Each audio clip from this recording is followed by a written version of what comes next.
Everyone, welcoming you all to my YouTube channel. Hope आप सब अच्छे होंगे, अपनी पढ़ाई अच्छे से कर रहे होंगे। 2026 का टीजीटी मैथमेटिक्स का जो एग्ज़ाम है उसके लिए आप दिन रात लगे हुए होंगे।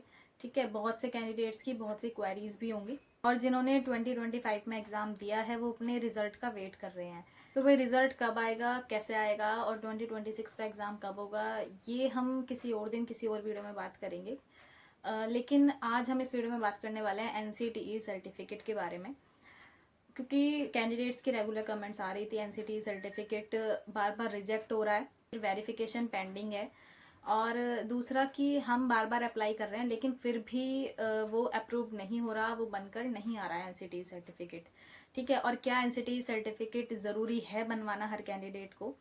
एनसीटी सर्टिफिकेट की जो रिक्वायरमेंट है वो ईडोजियर में पड़ती है या फिर डीवी में पड़ती है। ठीक है, तो सभी क्वेश्चंस के आंसर आपको इस वीडियो में मिल जाएंगे।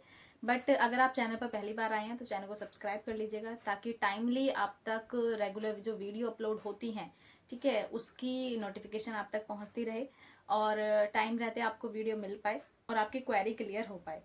वैसे तो मैं बीच में कुछ दिन वीडियो नहीं बना पाई। ठीक है, आपकी क्वेरी थी, कमेंट्स रेगुलर आ रही थी, बट पॉसिबल नहीं हो पा रहा था कि मैं सभी के कमेंट्स का जवाब दूं या फिर वीडियो लेकर आऊं।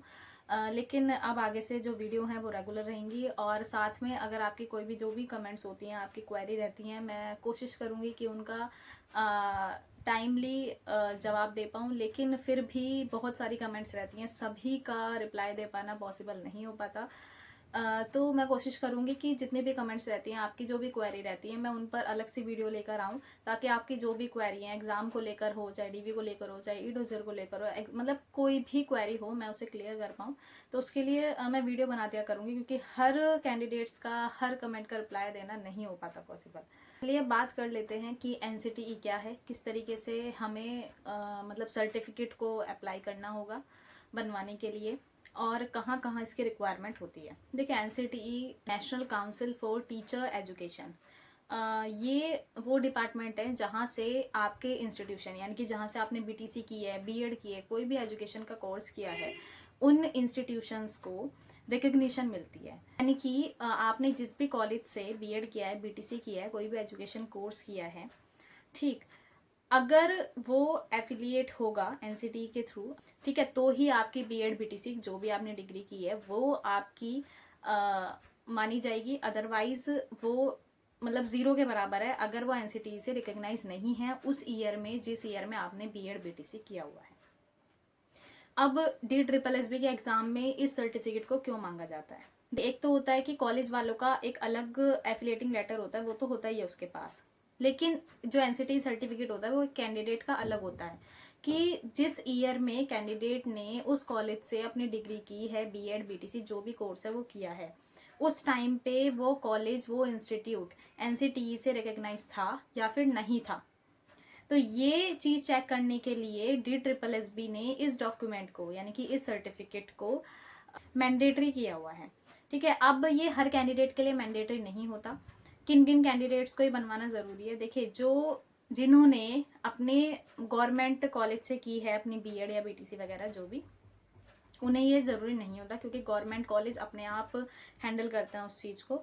जिन भी कैंडिडेट्स ने प्राइवेट इंस्टीट्यूट से बीएड बीटीसी एमएड जो भी किया हुआ है, वहाँ पर उन्हें एनसीटी सर्टिफिकेट लगाना मैंडेटरी होता है। अब ये आपका ईडोजर में मांगा जाएगा या फिर डीवी में मांगा जाएगा। देखिए, मेरे अकॉर्डिंग तो आप जो आपका एनसीटी सर्टिफिकेट है वो ईडोजियर से पहले ही अपना रेडी करवा कर रखें। चाहे आपको ईडोजियर में रिक्वायरमेंट हो, चाहे आपकी डीवी में रिक्वायरमेंट हो, एटलीस्ट आप पहले से ही अपने आप को रेडी करके रखेंगे हर डॉक्यूमेंट के लिए, तो फिर आगे आपको टेंशन नहीं होगी। तो इसलिए ईडोजियर से पहले, अपने रिजल्ट से पहले ही अपना एनसीटी सर्टिफिकेट बनवा कर रखें। अब ये बनेगा कैसे? देखिए, इसके लिए आपको ऑनलाइन अप्लाई करना पड़ेगा। ऑनलाइन OTP RMS आप गूगल सर्च करेंगे। OTP RMS जब गूगल सर्च करेंगे तो वहाँ पे आपको फॉर्म फिल करना होगा, डिटेल वगैरह डालनी होगी, अपना नाम, किस कॉलेज से आपने बीएड किया है और किस ईयर में किया है, मतलब जो भी वहाँ पर चीज़ें मांगी जाएंगी आपको, वो सब डिटेल्स आपको देनी होगी।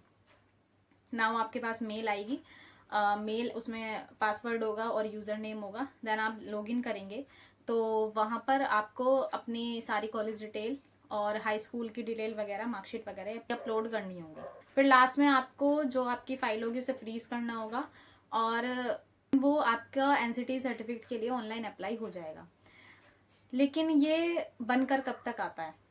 देखिए, अब ये डिपार्टमेंट के ऊपर है, एनसीटी वालों के ऊपर है कि वो चाहे 1 वीक में आपका फॉर्म देख लें जो आपने फिल किया है, 1 महीना लगा सकते हैं, 15 दिन, 20 दिन। अब ये उनके ऊपर डिपेंड करता है कि कितना टाइम लगाएं। वैसे देखा जाए तो 30 दिन के अंदर अंदर ये चीज़ें हो जाती हैं। फिर भी कुछ नहीं पता डिपार्टमेंट में कि 15 दिन ले जाएं, वो 7 दिन ले जाएं या फिर पूरा 1 महीना ले जाएं। तो इसलिए टाइम रहता है, ऑनलाइन अप्लाई कर दीजिए। अब जब ऑनलाइन अप्लाई कर दोगे आप, तो उसके बाद डैशबोर्ड में आपको यूज़र नेम और पासवर्ड डालकर चेक करते रहना है तीसरे चौथे दिन डैशबोर्ड में जाकर कि आपने जो फॉर्म फिल किया है, आप मतलब उसकी वेरिफिकेशन फाइनल हो गई है या नहीं हुई है, या फिर कोई एफिशिएंसी तो शो नहीं कर रहा है वो। ठीक। अब बहुत से कैंडिडेट्स के साथ ये हो रहा है कि वो एनसीटी सर्टिफिकेट ऑनलाइन अप्लाई कर रहे हैं। अब 2 कंडीशन आ रही हैं, या तो उनकी वेरिफिकेशन पेंडिंग है या फिर उनकी डेफिशिएंसी शो कर रहा है वहाँ पे। तो देखिए, वेरिफिकेशन पेंडिंग है, इसका मतलब अभी तक डिपार्टमेंट ने आपका फॉर्म खोलकर नहीं देखा है। ठीक है। और अगर आपकी डेफिशिएंसी शो कर रहा है तो आपके पास मेल आ जाती है कि किस वजह से डेफिशिएंसी शो की गई है।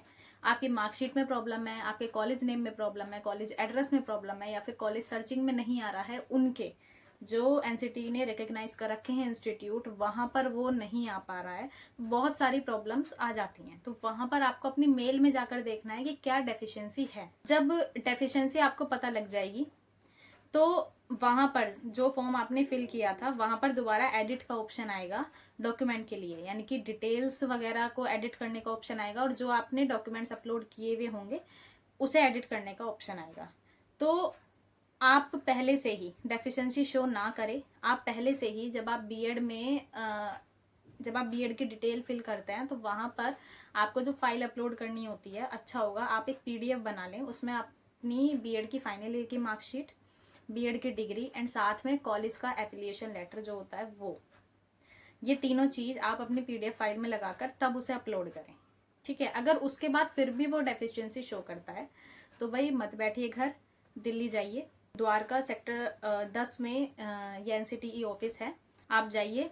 वहां पर जब आप बताएंगे कि एनसीटी सर्टिफिकेट के लिए हम आए हैं, ठीक है, तो इजीली एंट्री दे देंगे वो आपको। जब आप वहाँ के हेल्प डेस्क पे जाएंगे तो वहाँ पर आपको एक फॉर्म दिया जाएगा, ठीक है, उसमें अपनी डिटेल फिल करनी होगी, उसमें आपको अपना TPID नंबर देना होगा। ठीक है। जब आप ऑनलाइन अप्लाई करते हैं तो जो आपका TPID नंबर होता है आपको वहाँ से मिल जाता है, तो वो चीज़ें वहाँ पे डिटेल फिल करनी होगी। ठीक है। अब वो जब अपने अंदर ऑफिस में पहुँचाते हैं, जिस भी आप रीजन से हैं, जब ऑफिस में अंदर पहुँचाते हैं चीज़ों को, तो वो हैंड टू हैंड लगभग 15-20 मिनट के अंदर ही आपका जो ऑनलाइन आपने फॉर्म फिल किया था वो चीज़ें डिपार्टमेंट देख लेता है। ठीक है। अब जैसे हमने अपने घर बैठे अप्लाई किया, तो मैंने बताया अभी कि 7 दिन भी लगा सकता है डिपार्टमेंट, 15 दिन, 20 दिन, 1 महीना भी लगा सकता है। लेकिन जब आप ऑफिस में जाओगे तो तुरंत उसी दिन काम हो जाएगा। लेकिन टाइम रहते जाना, जैसे 10 से 6 की टाइमिंग होती है।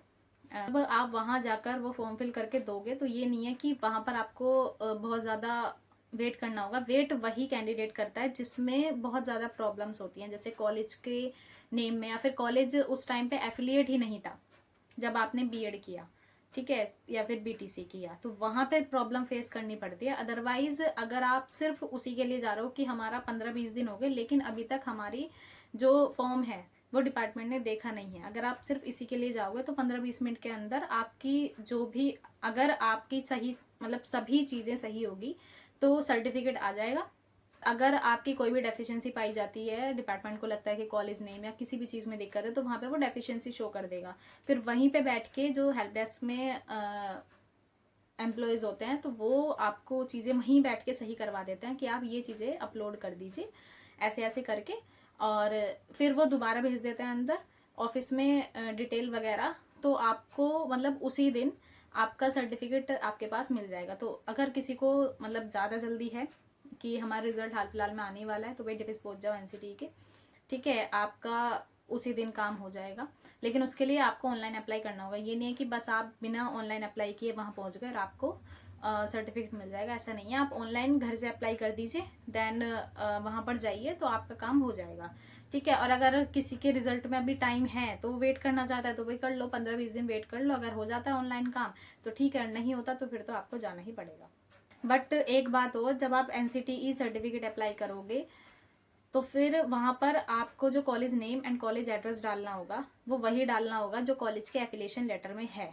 कभी कभार ऐसा भी हो जाता है कि आपकी मार्कशीट में कॉलेज का जो नेम होता है उसमें स्पेलिंग में भी मिस्टेक हो जाती है, कि आपकी मार्कशीट में स्पेलिंग कुछ और है लेकिन जो कॉलेज का एफिलिएशन लेटर है वहाँ पर स्पेलिंग कुछ और है। तो वही सारी डिटेल वो डालनी है जो कॉलेज के एफिलिएशन लेटर में, आपकी मार्कशीट से उसका कोई लेना देना नहीं है। जो कॉलेज के एफिलिएशन लेटर में है, चाहे वो एड्रेस हो, चाहे वो कॉलेज का नाम हो, चाहे वो पिन कोड हो, A to Z वही चीज़ें कॉपी करके आपको जब आप OTP RMS से अपना सर्टिफिकेट अप्लाई करोगे वो चीज़ें तभी डालनी होंगी, ठीक है।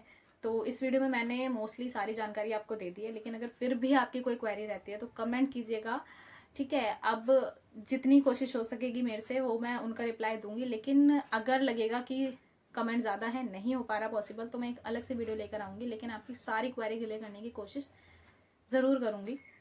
अगर आप चैनल पर नए हैं तो चैनल को सब्सक्राइब किए बिना मत जाना, क्योंकि तभी टाइमली आपके पास अपडेट पहुंचेंगी वीडियोस की। मिलते हैं नेक्स्ट हेल्पफुल वीडियो के साथ, तब तक के लिए स्टे फोकस्ड, स्टे मोटिवेटेड, क्योंकि टीचर बनना एक करियर नहीं, एक जिम्मेदारी है।